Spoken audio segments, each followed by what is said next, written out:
असली खजाना। लंबे समय से बीमार चल रहे दादाजी की तबीयत अचानक ही बहुत अधिक बिगड़ गई। दादी का बहुत पहले ही देहांत हो चुका था। बड़ा बेटा उनकी देखभाल करता था।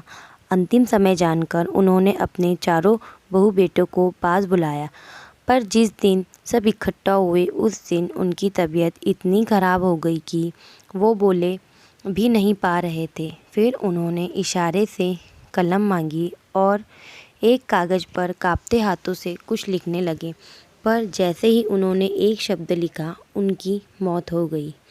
कागज़ पे आम लिखा देख सबने सोचा कि शायद वे अंतिम समय में अपना पसंदीदा फल आम खाना चाहते थे।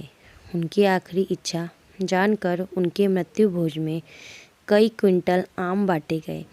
कुछ समय बाद भाइयों ने पुश्तैनी प्रॉपर्टी बेचने का फैसला लिया और एक बिल्डर को अच्छे दाम में सब कुछ बेच दिया।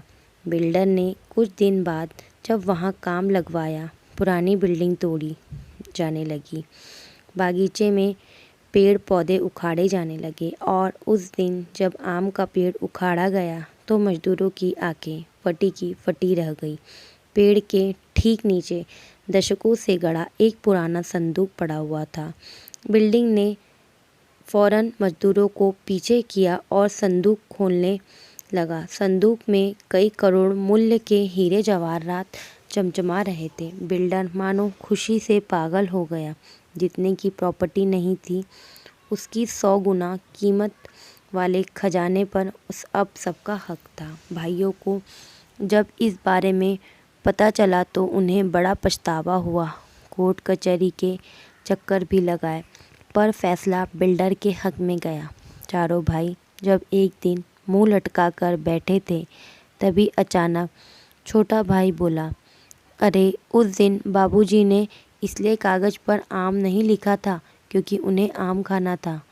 वो तो हमें इसे खजाने का पता बताना चाहते थे। चारों बेटे मन ही मन सोचने लगे, जीवन भर हम उस पेड़ के इर्द गिर्द रहे, कितनी बार उस पर चढ़े उतरे, उस जमीन पर चहलकदमी की। वो खजाना तब भी वहीं पड़ा था, पर हम उसके बारे में कुछ नहीं जान पाए और अंत में वो हमारे हाथ से निकल गया।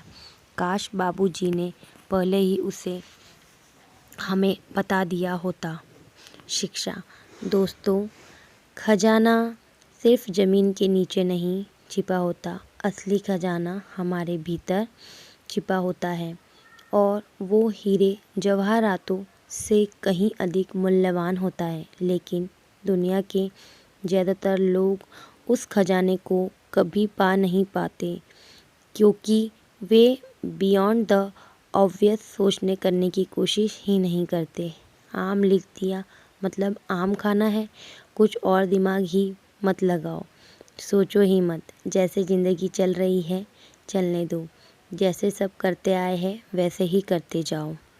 रिस्क मत लो, पैदा हो, पढ़ो लिखो, नौकरी धंधा करो, परिवार बनाओ, दुनिया से चल जाओगे।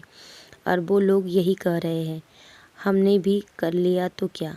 अरे जागो भाई, अपने खजाने को बर्बाद मत होने दो। कुरेदो अपने अंदर की परतों को, पता करो उस महान चीज़ के बारे में जिसे तुम करने के लिए पैदा हुए हो। अपनी यूनिकनेस, अपनी आइडेंटिटी को भीड़ के पैरों तले कुचलने मत दो और तभी आप असली खजाने के हकदार बन पाओगे। तो आपको ये कहानी कैसी लगी आप ज़रूर बताइएगा और मेरे चैनल को सब्सक्राइब करिए प्लीज़।